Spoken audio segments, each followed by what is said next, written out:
Bienvenidos y bienvenidas a Voces de la Verdad, espacio para reflexionar sobre la verdad del conflicto armado en nuestra región y el país. Acompáñenos cada semana con una entrevista, una voz y una perspectiva diferente. Escuchar y esclarecer la verdad es una tarea de todas y de todos.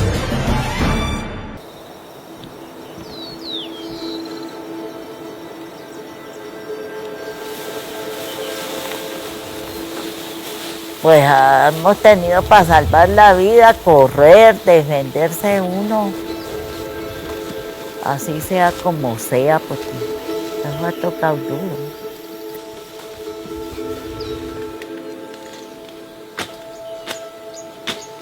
Eso ha sido mucho los sufrimientos, no ha sido cualquier cosa para poder vivir, para poder medio vivir. Hemos luchado, la gente, todos los de esta región, no solamente aquí en Rubira, sino en toda parte de aquí para abajo. Sí, porque si no fuéramos unidos, quién sabe cómo estaríamos. Pues aquí es donde hemos vivido y por eso yo amo, y donde uno se ha criado, pues ama donde viven. Lo que no nos dejamos arrebatar sería la vida, porque todavía estamos viviendo.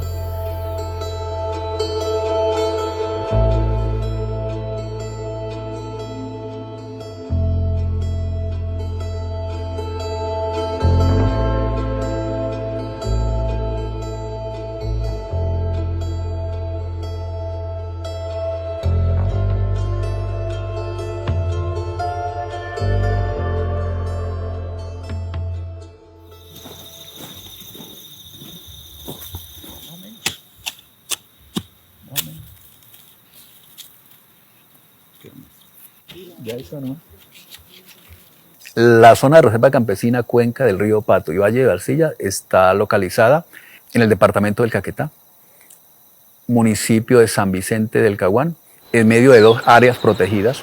Aquí a la espalda mía tenemos el Parque Nacional Cordillera de los Picachos y aquí al frente tenemos zona de reserva forestal de la Amazonía. Hay actividades como la caficultura, como los cultivos de frijol, como el maíz, como la arveja, como la yuca, todo lo que es el pancojero. Sí, esta es una zona que está habitada, yo pienso que en un 60% por campesinos que llegaron del Huila, del Putumayo, incluso del Amazonas. Llegó gente por acá, hay gente de muy lejos. Aquí las comunidades nos organizamos socialmente en juntas de acción comunal. Y así somos en el Pato. Nosotros somos 27 veredas y todos nucleados, digamos, en la ANCOP, que es la que nos representa a todos. La ANCOP es la Asociación Municipal de Colonos del Pato. Sí, es una cultura de nosotros, porque nosotros sabemos que tenemos unos derechos y que podemos acceder a ellos siempre y cuando estemos organizados.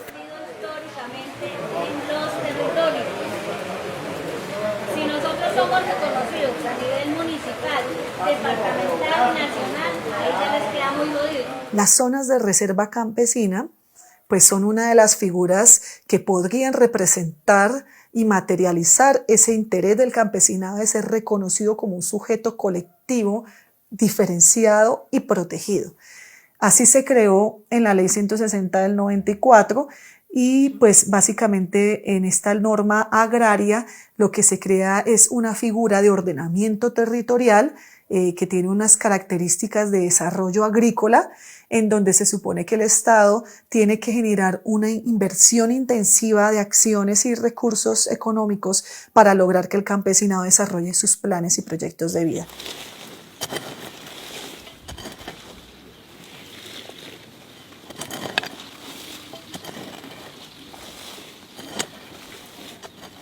La zona de reserva campesina no es un regalo del Estado, no es un regalo de los gobiernos de este Estado, es una conquista de los campesinos. A través de las marchas, en 1980 marchó la región del Pato y de ahí para acá se vinieron las marchas cocaleras. Las marchas de los campesinos obligaron al gobierno a aceptar una figura que le presentaron en Colombia de las zonas de reserva campesina.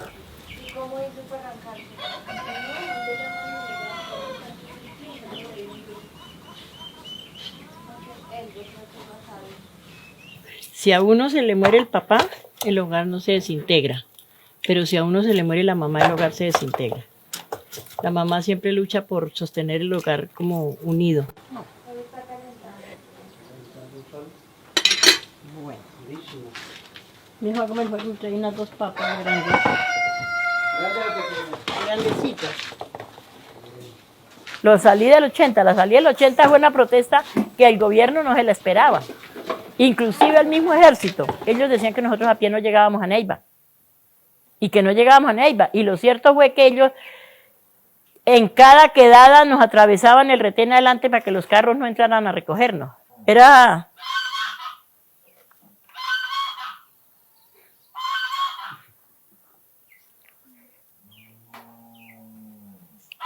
muy doloroso saber que dejábamos todo y que no sabíamos quién de tantos íbamos a volver, pero el ánimo era llegar a Neiva, para que la población de Neiva, la ciudad, el país, inclusive el mundo se diera cuenta que sí había población civil en el Pato, y que estábamos sufriendo represiones, que nos respetaran la vida, era lo primordial, que pudiéramos regresar a nuestra tierra y que nos respetaran la vida, y de ahí en adelante sí, la terminación de la carretera, la educación, la salud, que nunca hemos tenido.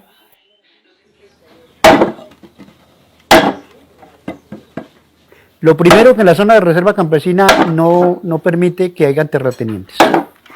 Entonces los terratenientes son enemigos de las zonas de reserva campesina.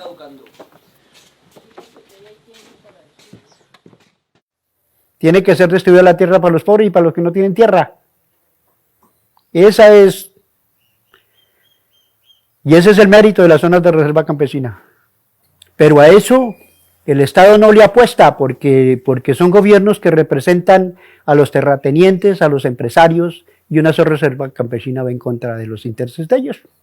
Entonces decían que eran las republiquetas, como fue Marquetalia, Río Chiquito y El Pato. Ahora son las guaridas de la guerrilla, las zonas de reserva campesina. Ese ha sido el seguimiento que hemos tenido nosotros por parte de los gobiernos que han manejado este estado.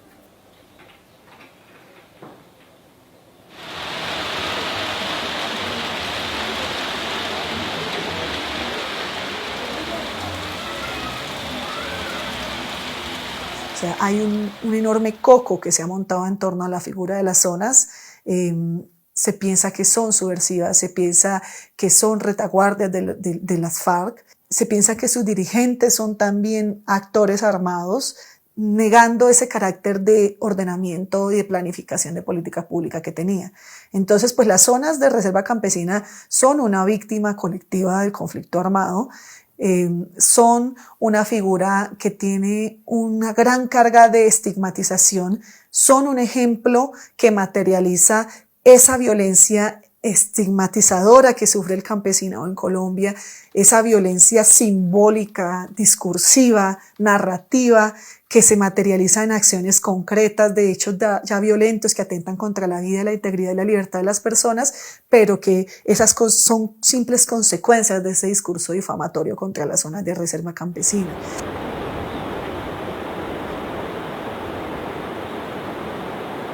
Desde 1930 inicia la colonización aquí en El Pato, y desde ese entonces ha sido una lucha porque después de 1930 entra la guerra bipartidista, donde liberales y conservadores se mataban.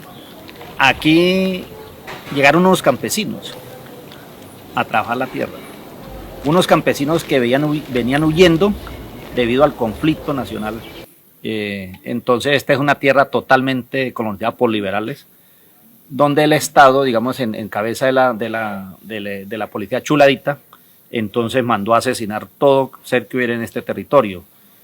Y es así que tiene su historia, como son los bombardeos al Pato, como es la marcha a la muerte. Y por eso tuvo que levantarse en armas, porque no encontró unas garantías allí para defenderse, entonces dijo, me vengo para acá para defenderme en armas. Esta es una cuna, que son 3 que ellos llamaron repúblicas independientes. Está Río Chiquito, El Pato, Guayabero y Marquetalia. Son las 4 zonas donde ellos como campesinos se asentaron. ¿Sí? De ellos dijeron, aquí en esto vamos a hacer nuestro territorio, nuestra familia va a crecer acá. Entonces ya tenían un horizonte hacia dónde seguir la lucha. Ya no era una lucha únicamente por defender la vida, sino que ya trazaron un ideal político. Entonces ellos se trazan la política, elaboran la cartilla agraria, porque era la lucha por la tierra, el derecho a la salud, el derecho a estudio, el derecho a la vivienda, el derecho a la recreación, y que el país saliera de las tinieblas en las que vivía. Porque para nadie ha sido un secreto que esta fue una zona guerrillera.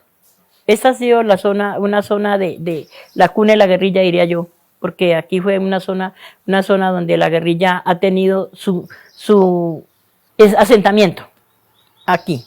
Entonces, la insignia del ejército era que atacando a la población, la guerrilla se tenía que ir también. Pues de miedo, como decían que lo venían matando a uno, que al que encontrara bulto que vieran lo iban matando. Pues ese era el cuento. En 1965 fue la Marcha de la Muerte, sí señora. Pues que los del ejército decían que el que estuviera, que fuera guerrillero, pues lo iban matando.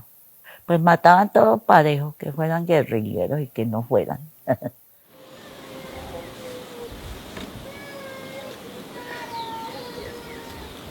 Pues nos fuimos para el monte huyendo de la persecución del ejército, de todas esas cosas. Pues ya duramos 2 meses. 2 meses sufriendo por allá, en el monte. Toda la vida ha sido así, de que les duela. Toda la vida ha sido así, sí señora.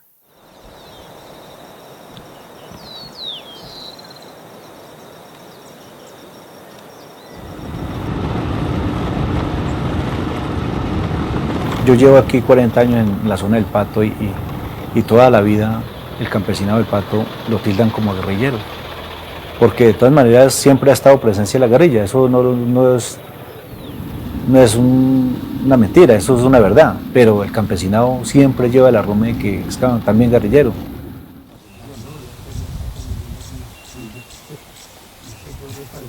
En junio del 2007, el 10 de junio, 2 miembros, que fueron 2 soldados del Ejército Nacional, hicieron la masacre en Balsillas, matando a 6 personas.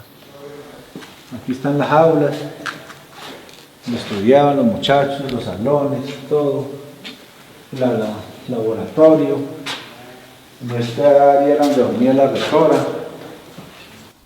Mataron a la rectora, mataron un parcelero, 2 parceleros, que ahí fueron 3 con esos, y fueron a la finca y mataron la señora, el señor y un niño, esos 6, y quedando otros 2 tiroteados también.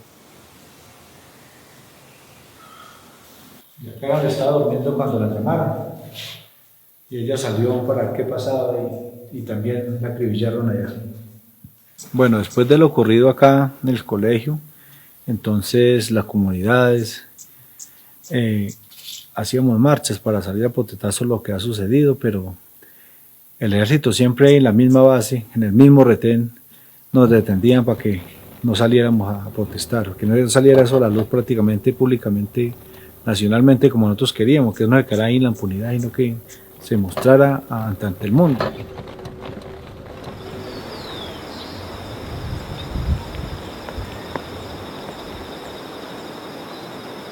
Su labor social, su rol político, su rol organizativo hace que el campesinado sea señalado, sindicado y juzgado y sentenciado de manera ilegal simplemente por esa actividad política social. O sea, es como si las personas tuvieran vedada la posibilidad de organizarse, de opinar, de trabajar de manera comunitaria, de interesarse por asuntos de interés público. Es como si ese activismo que el campesinado organizado generara una amenaza frente a las estructuras, ¿no? de la sociedad y el Estado que lo toman como eso, como un enemigo.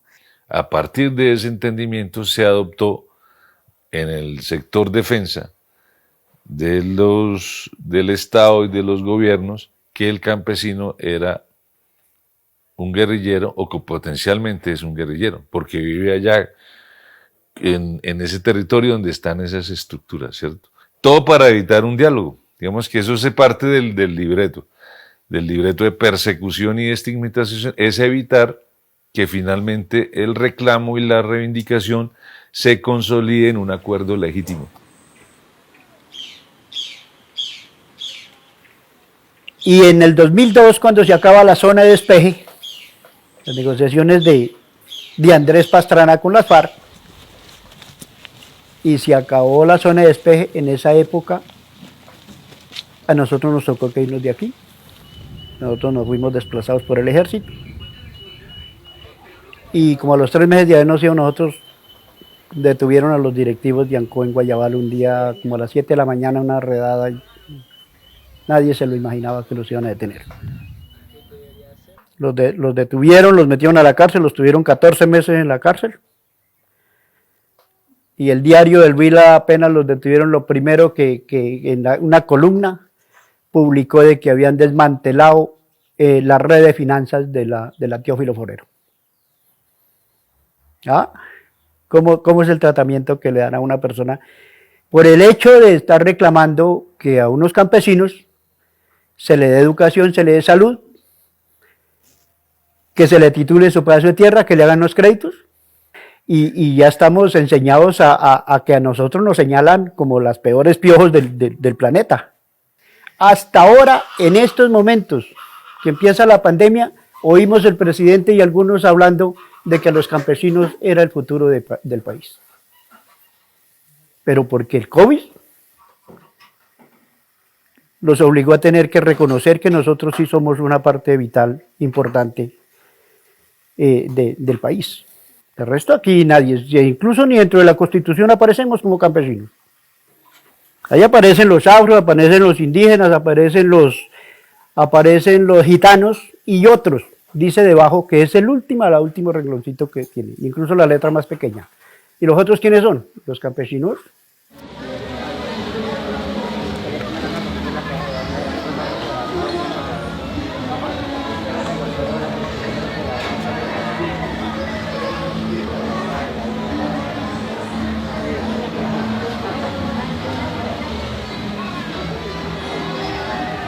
Hemos visto cómo las zonas han sido objeto de cercamientos, de militarización, de agresiones, cómo sus líderes han sido señalados, han sido judicializados de manera también falsa, con falsas pruebas y que después terminan siendo presos políticos.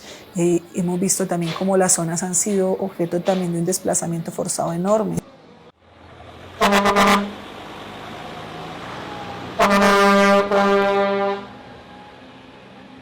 Y a pesar de eso, las zonas siguen siendo un proyecto político del campesinado. Los campesinos y las campesinas en Colombia vienen en un proceso de reivindicación de su reconocimiento como sujeto especial de derecho, como sujeto político y organizado, que se caracteriza porque precisamente se dedican a las labores agrícolas, porque residen en el campo, pero también porque tienen unos elementos culturales, políticos, históricos, sociológicos que los hacen distintos al resto de las poblaciones. La verdad en Colombia debería llevarnos a reconocer al campesino y a la campesina como sujeto de derechos, o sea, como un actor social y político clave en la historia del país, en el presente del país, con todo ese poder productivo y de abastecimiento de alimentos, teniendo todos los contextos en contra.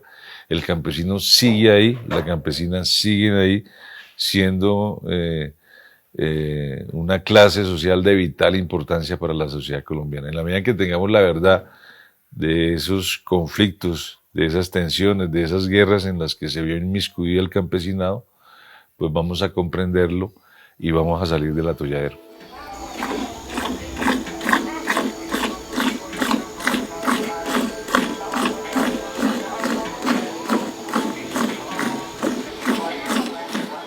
No, pues el campesino lo que busca es una vida estable, una vida que esté digna, que su familia tenga estudio, que sí entiende, eso es lo que casi todo el campesinado quiere y quisiéramos, porque eso es de todos.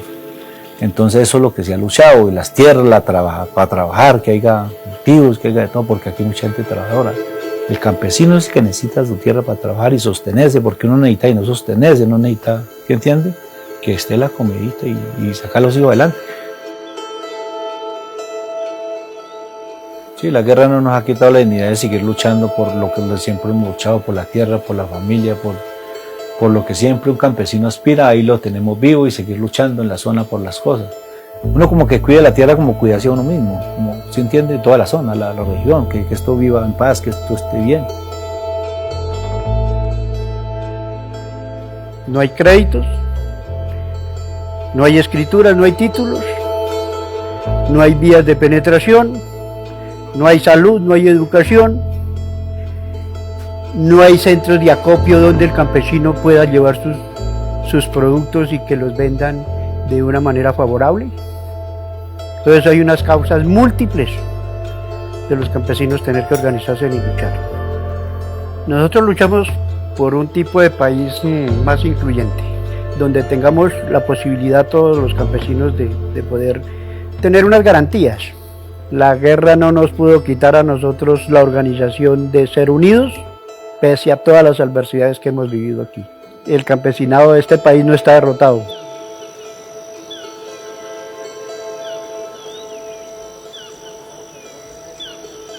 Algo que aprendí aquí, que es luchar por mi comunidad, trabajar por la comunidad y quererla.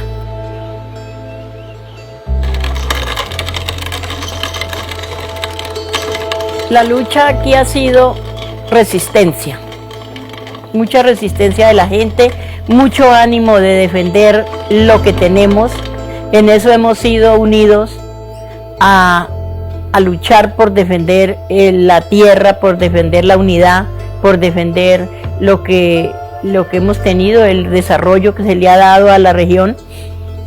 Ha sido una lucha, la cual ha sido de todos. La guerra no logró arrebatarnos el amor por esta tierra y el ánimo de luchar y seguir adelante. Y aquí estamos, y vinimos para quedarnos.